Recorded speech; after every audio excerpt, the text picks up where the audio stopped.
So we're just going to run through some of the elements that are in the apartment. We'll start off with your fire alarm system.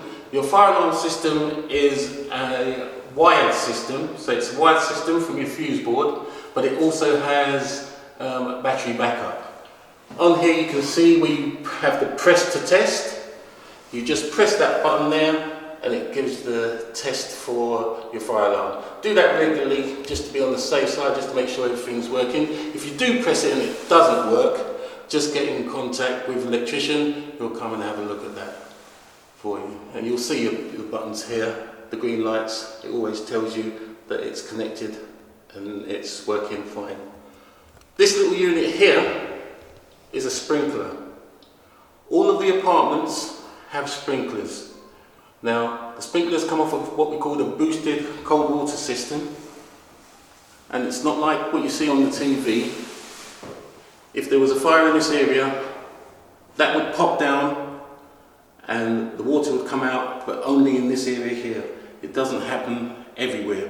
It only would pop down, hopefully it never does happen, in the areas where the fire starts. Okay? Over here, as we spoke about before, in the utility cupboard you had your MVHR unit, which was your heat, your mechanical supply and extract unit.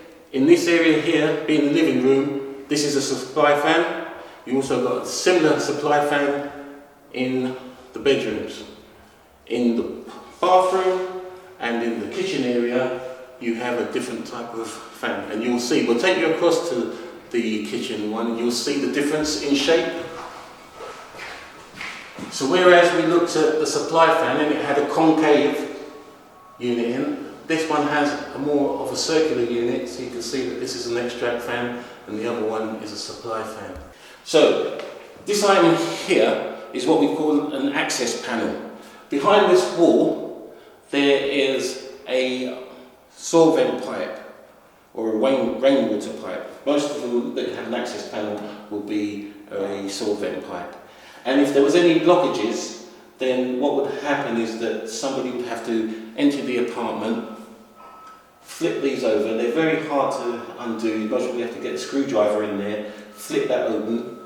There's an access panel, they unscrew it, and then they would put the rods, like Dyna rod or somebody like that would be putting a rod down through here. Okay? And that's basically what it is. You don't really have to do anything on there, and if there was any blockages, the concierge would most probably let you know and ask for permission to come into your apartment to gain access to this point here.